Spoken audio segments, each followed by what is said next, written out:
Welcome to another edition of Bet with Bobano, Friday, August 30th, last day of the week.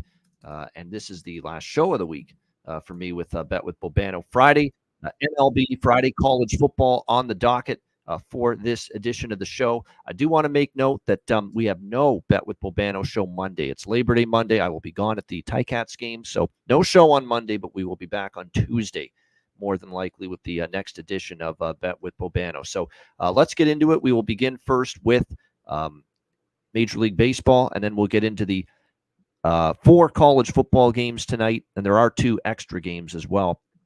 We'll get to those as well. Keep in mind, if you're wanting Saturday college football analysis from me, hitting the books, check that out this past Monday and every Monday the rest of the season, although next week we're doing the show on Tuesday because of Labor Day. But every week, hitting the books, college football show, me, Connor Mack, we're breaking down all the weeknight games, the majority of the Saturday games, every single week on the show. So if you're looking for my thoughts and opinions on the Saturday college football card, make sure you check that out. I give you not every single opinion, but a lot of the leans that I'm looking at. If you want the actual final card that I'm on for college football, that's for the subscribers, as you know. And Dub Club is where you want to subscribe for that. 1 month all sports, $75. 3 months all sports, $200. I would say subscribe for 6 months or 1 year. At this point in the year, I would say subscribe for 6 months or 1 year. You're getting a great price on it, $400, 6 months all sports, 1 year all sports, $750. If you get 6 months, you've got the rest of the football season because it takes you right till the end of February next year. If you get the 1 year all sports, it's basically the next sports betting calendar year, which I consider to be September to September every year when football season starts. So either option is a great, great option. $750 for the entire year, all sports. That's all football. The entire NHL, NBA, and college basketball season coming up as well. So football, hockey, basketball, you're going to have the entire season covered of all 3, football, hockey, basketball. And plus for basketball, it's NFL and college. For football, it's for basketball, it's NBA and college. For football, it's NFL and college. So again, that 1 year subscription at $750, you first look at it, you think, maybe that's costly, maybe that's expensive. Not when it's hockey, basketball, football for the entire season, and a high volume bettor like me. Trust me, you'll be well served as far as number of plays. That's for sure.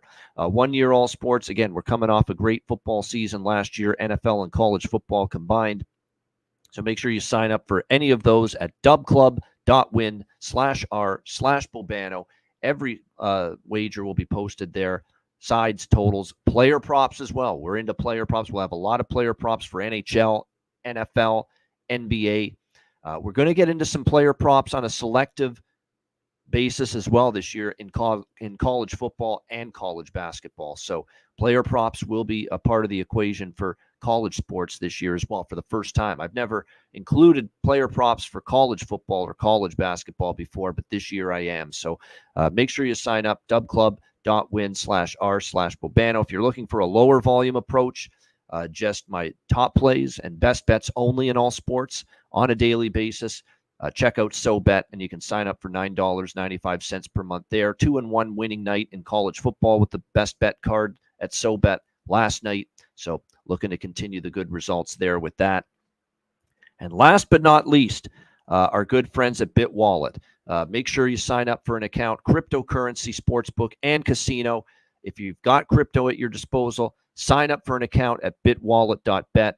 The link is there at the bottom, bitwallet.bet/affiliate/Ian. Click that link, sign up for an account with that link, and after you do that, you will be eligible for a 50% deposit bonus on each of your first 3 crypto deposits with BitWallet.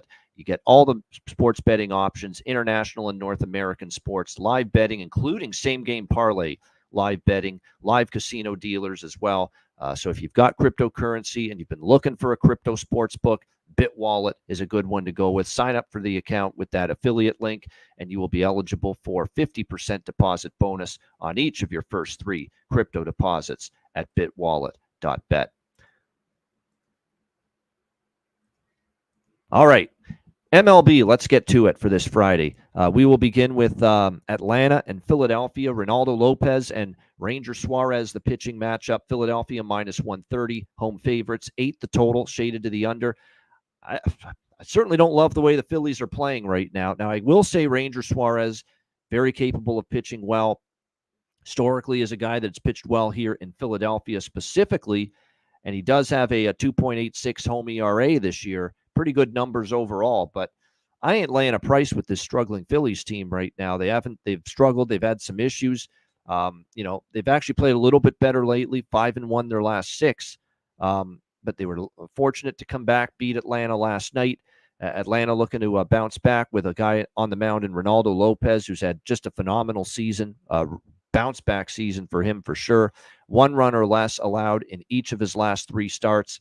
I think Atlanta's a live dog here. I like them a little bit here, plus 115 to plus 120. Milwaukee, Cincinnati. This is the second game of a day-night doubleheader. Hall and Louder, the pitching matchup here. Even money, both sides, 10 the total. I lean over. Total's a little high, though, and it is the second game of a doubleheader. We'll have to see what the lineups look like here in this game. Is anyone going to get rested? That would be the one thing I'd maybe wait for before making a final decision on this game. But we are talking about 2 bullpens that had to work earlier in an extra inning game. We're talking about 2 lineups that are capable, 2 pitchers that are, meandering, fringe arm type pitchers. So, I think there is a chance we do see some runs in this game. 10's a little high. Don't know if I'll bet it, but I lean that way with this game. All right, Chicago Cubs, Washington Nationals. Shota Imanaga Davida, Shota Imanaga for the Cubs, and we've got Irvin on the mound here for the Washington Nationals. Cubs minus 165, road favorites. 8 the total here, shaded to the over in this game. Imanaga's had a solid season overall for the Cubs, no denying that. We'll see how he fares here in this particular matchup. Washington, meanwhile, will send Irvin to the mound here, and you look at Jake Irvin's recent starts, pretty solid for the most part, more good than bad. Imanaga's been pretty reliable. He had one really bad game where he got lit up by Cleveland. Outside of that, 3 of his last 4 starts, he's given up 2 runs or less. Not involved in this game, though. I mean, the Cubs are certainly sizable favorites. They probably deserve to be. They are still the better team. They've got a pitcher that's pitched very well for them on the mound. The Nats lately against lefties, they've been all right, actually, not terrible. But I don't think I want to go against Imanaga. Just don't want to lay this number. So pass for me when it comes to Cubs and Nationals there. Boston and Detroit. We've got Tanner Houck, Casey Mize, the pitching matchup in this one. Boston minus 120 road favorites. 9 the total, shaded to the under. I actually like the Tigers a little bit as home dogs in this spot. Boston hasn't been playing great baseball lately. They did win a back-to-back against Toronto, but they dropped the final game of the series yesterday, 2-0, shut out by Bowden Francis, who's been pitching just phenomenal for the Blue Jays lately. Tanner Houck on the mound here for the Red Sox. His numbers are pretty solid, but hasn't been as good the last couple starts. Roughed up a bit. 6 runs, 7 hits, 6 innings against Arizona in his last start. What do we get from Casey Mize is the question. We have not seen him make a start for the Tigers in quite some time. Will he be ready and at his best with his return here? 4.23 ERA, but does have better numbers at home. You look at this Detroit Tigers team as well. They're playing good baseball, 7-2 in their last 9 games. Now, they have feasted on the Angels and the White Sox. I will say that, and this is going to be a little bit of a better opponent, but I think Detroit here as a home underdog is not a bad side to go with here at around plus 105 here in this game. All right, San Diego, Tampa Bay, interleague action. Martin Perez for the Padres on the mound, and a suddenly struggling Taj Bradley for Tampa Bay. The Rays minus 125 home favorites, 7.5 the total. This price baffles me. I think San Diego's the better team. Now, I'm not a big Martin Perez fan. I'm not. And he's not someone that I'm always willing to trust, but he wins, and the Padres win with him on the mound. Padres 5-0 in all of Martin Perez's starts here in the month of August. So they've won every time with him on the mound. He's given up 2 runs or less in 4 of his last 5 starts. San Diego, we know, is the better of these 2 teams. They are off a couple of losses against St. Louis, but that'll have them chomping at the bit, ready to bounce back. It's not like Tampa's in great form, 4-6. They lost a series to the Dodgers. They lost a series at Seattle. They're coming back from a long road trip. That's not exactly a bet on spot, and Bradley's been lit up. Bradley gave up 6 runs to the Dodgers, 6 runs to Houston, 5 runs to St. Louis. Rays are only 1-4 in his last 5 starts. I think San Diego should be favored. I think it's a wrong team favored here. I like the Padres plus 105, plus 110. I like the over as well. 7.5. It's a little light. I think the Padres can do some damage against Bradley and the Rays pen. We'll see about Perez. I'm not fully. I feel like if Tampa wins, they're going to have to score some runs in this game because I think the Padres are going to score against Tampa. So I feel like we can't go 0-2. One of these bets is going to hit. I think we got a chance for 2-0 though. Padres as well as over 7.5 in this game. All right. Next up, as we continue along here, we've got. Here we are. St. Louis Cardinals, New York Yankees. Eric Fedde, Marcus Stroman, the pitching matchup. Yankees minus 190, home favorites, 8.5 the total. I'm not laying a price like that with Marcus Stroman. He's a little too dicey, a little too inconsistent and erratic for my liking. And look, this Cardinals team, you look 6-4 in their last 10. They win the last 2 games of the series against San Diego. They've got a little momentum on their side. Eric Fedde on the mound for the Cardinals. Kind of struggled in his first couple starts with his new team, but settled in, pitched better his last 2. 3 runs in his last 11.2 innings allowed. Which is what you want to see. Meanwhile, Marcus Stroman, a 5.09 ERA for him this season at Yankee Stadium. Huge home road split. Good road numbers, poor home numbers for Marcus Stroman this year for the New York Yankees. So this might be a live dog here with St. Louis tonight in this game, getting plus 160, plus 165. I think it's worth a shot. Taking a chance with the Cardinals here in this matchup as road dogs. Another lean for me over the total here as well. All right, continuing along, we've got Pittsburgh and Cleveland. Another interleague series here. Bailey Falter, Ben Lively, pitching matchup for these two teams. Cleveland minus 145 road favorites or home favorites, 8.5, 9 the total. This is another one, dog and over. I said in the last game, Cardinals and Yankees. I think dog and over is the way I would go in this game. I'm not ready to lay a price like this with Cleveland and not ready to lay a price like this with Ben Lively either, even though he's pitched okay, but he's alternated wins and losses. The Cleveland lineup and the Cleveland bullpen, in particular, the Cleveland bullpen, kind of not as sharp as we're accustomed to. Bailey Falter got lit up in his last start, but he's had some decent outings too. And Cleveland does tend to struggle a bit more, at least historically, against lefties. And they face one here in Bailey Falter. So I do like Pittsburgh. I think Pittsburgh's worth a look as a dog. 8.5 with the total. I lean that way as well with the over.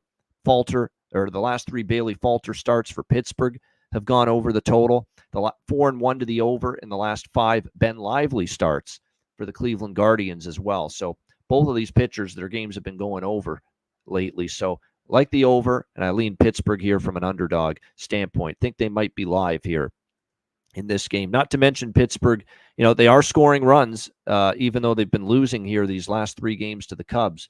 Pitching's been awful. So over the total, I still lean Pirates here. I think this game probably should be more priced a little more competitively than it initially was. All right, next up, we've got as we continue along here, it is the Oakland Athletics and the Texas Rangers. J.P. Sears, John Gray on the mound. Texas minus 145, home favorites, 8.5 the total. The thought of laying this price with Texas at any point with the way their season's gone is not really appealing to me. 8 games below 500. I know it's Oakland they're playing, so of course they need to be favored, but I don't know if they should be favored by this much. And don't look now, Oakland's a 500 team in their last 10 games. So they've played pretty well. Now, Texas did sweep the White Sox, but again, that's the Chicago White Sox. And the last time we saw John Gray, his first time back in the rotation following a month away against Cleveland, he got absolutely lit up, destroyed. 7 runs allowed in just 2 innings. I'm not laying a price with John Gray in this Texas team that against lefties has been far more missed than hit lately as well. I know J.P. Sears had a bad start against Milwaukee in his last start, but I think he has a chance to pitch better. And let's also keep in mind, before he got lit up by Milwaukee in his other 3 starts, his other 4 starts before that, he gave up 1 run or fewer in 3 of them. So he is capable of a bounce back. It's a decent matchup for him here, in my opinion, against this Texas lineup. I think Oakland could be live here, getting around plus 130 in this game. I would look at the A's here potentially as an underdog that could end up coming through in this one. All right, we've got Kansas City, Houston. Seth Lugo, Framber Valdez. Houston minus 180, home favorites, 7.5 the total. To me, the value is still with Kansas City. I know it's been an underdog theme here the last few games, but I'm keeping it going here. I know Kansas City lost last night 6-3. That was a winnable game. They actually led 3-2 in the 8th inning, and bullpen kind of let it get away from them. But the fact remains, Kansas City's competitive. They're playing good baseball. Framber Valdez on the mound for the Astros has pitched pretty solidly of late, no question. But it's not like Seth Lugo is chopped liver. Now, I will say this, though, about Lugo. Your concern is 3 of the last 4 starts have been ugly. And that's why I like the over 2 in this game. Because I feel if Lugo doesn't pitch well, the over could still come through at 7.5 because the Astros get to him. Not to mention, the bullpens for these two teams in particular. When you look at recent results, Houston's bullpen's been better, but Kansas City's is still a little bit shaky. They've had to throw a lot of innings lately. That being said, I mean, for a team as good as Kansas City's been all year, to get them at plus 165, I had to take a shot, and I do like the game over the total as well. All right, next up, we've got Toronto and Minnesota. Kevin Gossman for the Blue Jays and Pablo Lopez for the Twins. Minnesota minus 160, home favorite, 7.5 the total. Again, I think there's some value on Toronto, but the one thing I know about Kevin Gossman is I don't think he's had the greatest of track records against Minnesota in particular. In fact, I'm pretty sure if you go back, he's had some rough games against the Twins. In fact, 3 starts in his career against Minnesota for Kevin Gossman. He's given up 16 runs, 20 hits in only like 11 innings. So he's had a tough time against the Twins, even though he pitched a gem in his last start, but it was against a light-hitting LA Angels team. Pablo Lopez has been awesome the last 2 starts. He's working on a 13-inning shutout streak spanning over his last 2 starts. Hasn't given up a run in 13 innings for the Twins. And Toronto off a divisional rivalry series against Boston. Now they got to travel to Minnesota without a day off.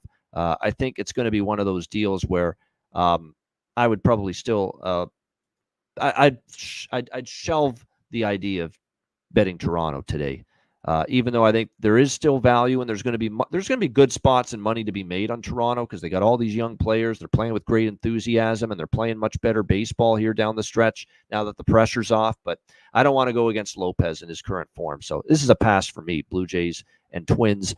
All right, Mets and White Sox. Tyler Megill for the Mets, Jonathan Cannon for the White Sox. Mets minus 225, road favorites, 9 the total. I mean, Mets rightful favorites, obviously. You're playing the White Sox, but at this price range, I'm not sure I really want to get involved. Megill's an interesting case study. 5.17 ERA this year, a little bit of good, a little bit of bad. Not the kind of pitcher I want to lay minus 200 with on the road. That being said, Jonathan Cannon may be hitting a wall as all the innings mount because he has not been effective. 10 runs in his last 10 innings. So Mets should win, but not much value, so it's a pass there. All right, we continue along here. Rapid fire. Baltimore Orioles, Colorado Rockies. Albert Suarez for the Orioles, Austin Gomber for the Rockies. Baltimore minus 140 road favorites, 11 the total. I like the over here. I know Suarez has good numbers, but tougher in this ballpark. And the one issue Suarez has trouble with at times is home runs. And then on the flip side, Gomber, someone that I think could struggle against this power-laden Baltimore lineup. It's a hot night, sunny night, wind blowing out to left center field tonight as well at Coors Field. So the weather conditions are favorable for runs, favorable for the pitchers to struggle a bit. So I do like over 11 here with the Orioles and the Rockies here tonight. All right, continuing along as we move along here, we've only got a few games left here in this rest of the 3 games left. We'll go to Seattle and the LA Angels next. George Kirby on the mound for the Seattle Mariners. And we've got, it was supposed to be Carson Fulmer, but it looks like they've made a pitching change. Aldigari will be the spot starter here for the Angels. Seattle minus 190 road favorites, 8.5 the total here in this game.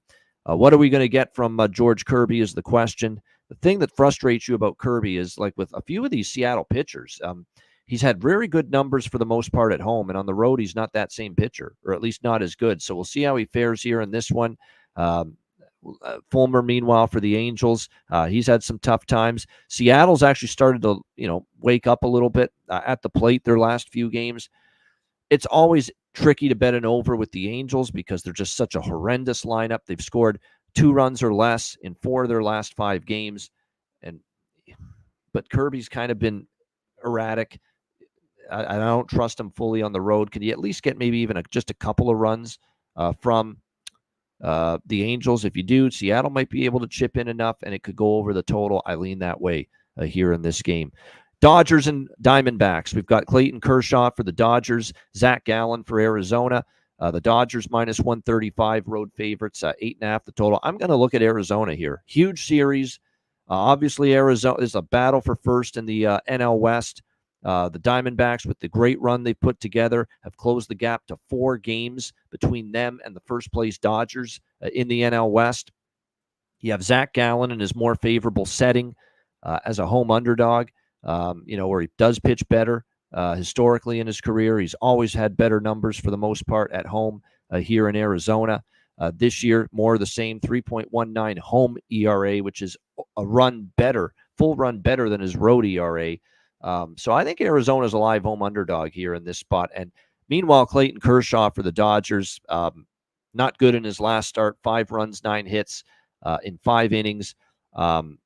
He's still working out the kinks, and he actually didn't pitch that bad before against St. Louis, but I've got my concerns about him here. He's not exactly pitched well at times against Arizona. They crushed him in the playoffs last year. Last time he pitched against them in Arizona in the regular season last year, he gave up 4 runs, 7 hits, struggled in 6 innings. Arizona won. So Diamondbacks over the total, 8.5 is probably what I would look at here when it comes to Dodgers and Diamondbacks. All right, next up as we continue along, we've got our final game, Miami, San Francisco. Adam Oller, Blake Snell, the pitching matchup. San Francisco minus 280, home favorites, 7 the total. Snell has obviously, been for the most part outstanding here for the San Francisco Giants. Been very, very strong. Now, he did have a ton of walk issues in his last start against Seattle, and he got pulled early. See if he can iron those out, but he's still been very difficult to hit. He's given up 2 runs or less in 4 of his last 5 starts. San Francisco 4-1 in his last 5 starts. Adam Oller's just not very good. I mean, this is a guy that's been in the big leagues for a very long time. Journeyman pitcher. Not exactly someone I trust. Wasn't very good when he was with Oakland before. And when Oakland's not keeping you, you know how bad you must be. Adam Oller, he actually somehow shut down the Cubs. I was stunned by it because he got lit up before that by Arizona, giving up 5 runs in 4.2 innings. I'm not a big Adam Oller fan. Maybe you can look at a Giants team total over 4.5. I can see maybe that being a bet that makes some sense here in this game, but that would be something that would be the bet I like the most if I get involved, would be that Giants team total over 4.5. Like I said, I'm just not a big fan of what I'm seeing from Adam Oller, and his career numbers at the big league level really have been dreadful. All right, let's turn our attention to college football. We do have 4 Friday night games, just rapid fire. Temple, Oklahoma, it's lay it or pass for me. Temple is that bad. They're one of the worst teams in the country on paper. Their offense should be dreadful. The one thing they did have last year was E.J. Warner at quarterback, and their offense could at least do a few things. And now they're starting over. I don't trust the new quarterback. The quarterback battle went deep into camp. Maybe a sign that they don't trust either of them right now. And Oklahoma could have one of the better defenses. That defense got better last year, should be even better this year. If Jackson Arnold can play well, and they do like him at quarterback for Oklahoma, this could get real ugly for Temple. I mean, we saw Utah last night beat up Southern Utah 49-0. We saw Arkansas just crush Pine Bluff. I don't know if Temple's as bad as those teams, but Temple, make no mistake about it, Temple on paper is one of the worst FBS teams this year in college football, and Oklahoma probably should have their way. This could be one of those deals, too, where the game stays under 57.5, because I could see 49-3 or 52-3, something like that. Temple doesn't score much, and Oklahoma doesn't score enough to put it over the total. Florida Atlantic, Michigan State, 13-point home favorites, 44.5 the total. Tom Herman is a dog. I'm taking my shot. Once that hit 14, I'm like, okay, Florida Atlantic, the roster, it's a little dubious. People complaining their talent levels maybe not as good this year, that the recruiting, it's been tough for Tom Herman to recruit to FAU, the best players. I get all that. Quarterback questions. I get, Cam Fancher, the Marshall transfer. How's that going to work out? The defense, was actually decent last year. It was their offense that really wasn't that good. But at least they have an experienced quarterback. Again, Fancher wasn't right setting records last year at Marshall, but he's an experienced quarterback. Can't be worse than what they had last year.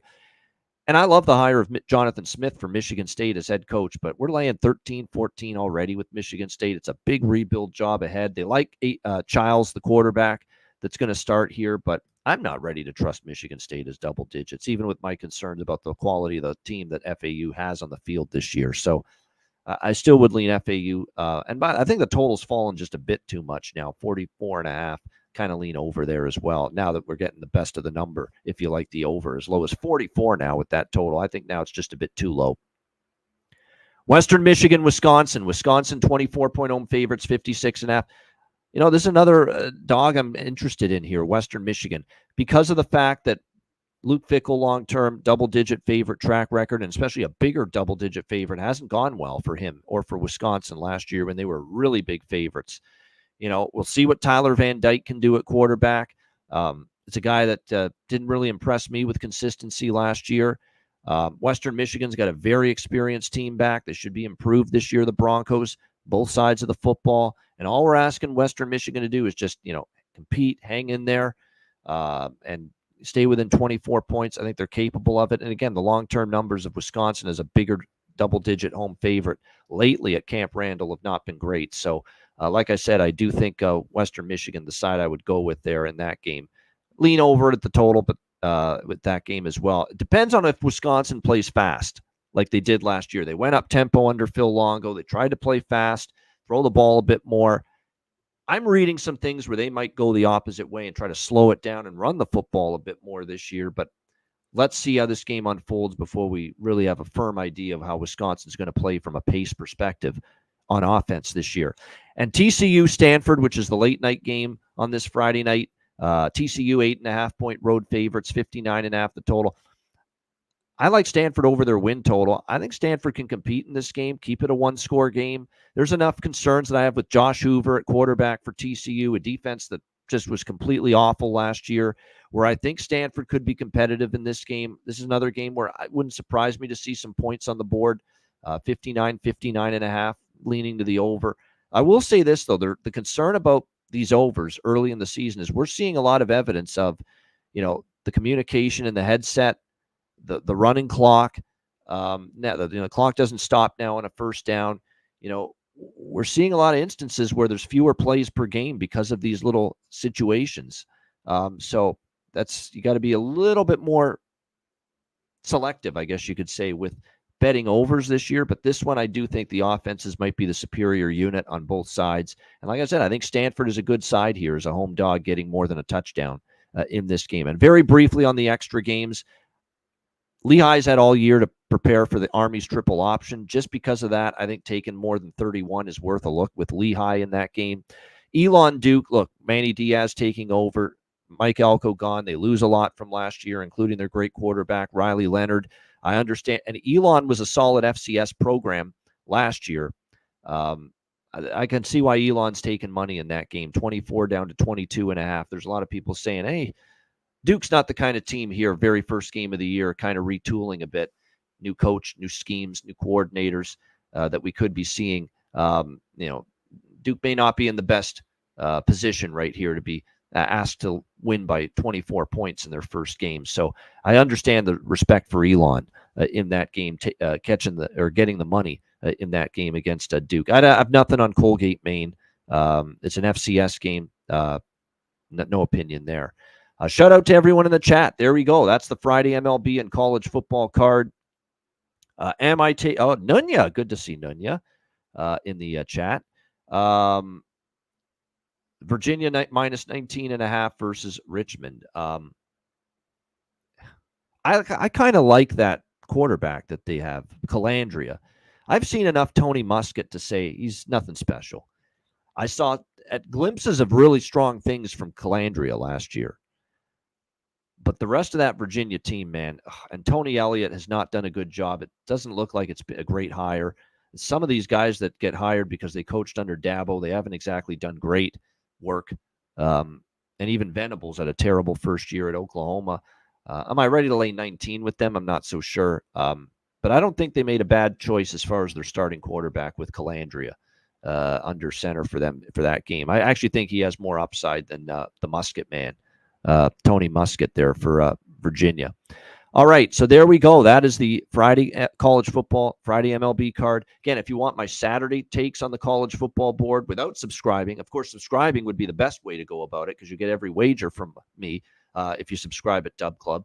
But if you want just my verbalized opinions on the Saturday college football card. Make sure you check out the Hitting the Books show that I recorded with my good friend Connor Mack on Monday. That show will be every week during the season. That show is posted not only on my own channel, but make sure you subscribe and sign up to the Hitting the Books channel as well, where we actually cut out the individual game clips as well. We're having some issues getting all the clips individually cut out and posted. We'll get that fixed by next week, but we have a fair amount of the games individually posted on their own. The full show is available there. Hitting the Books is back. Me and Connor Mack every week during the college football season. Next week, because of Labor Day, we're doing the show on Tuesday. But after that, it'll be on Mondays the rest of the way during the college football season. So make sure you check that out. All right, best bet here for this Friday night. Let's go to college football again. I don't know. I can't say we cashed. I cashed personally with Minnesota last night, +3. Of course, if this spectacular kicker of last year makes 2 fucking field goals he should have made, they win that game. And instead, I had to give out +2 on the show yesterday with Minnesota because that was the best number at the time. So we push frustratingly with that best bet with the Minnesota Golden Gophers yesterday on the Bet with Bobano show. I won personally because I took it at +3. Got a good number, decent price with it. But unfortunately for show purposes, that Minnesota play was a push. Let's see if we can get a win in the books tonight.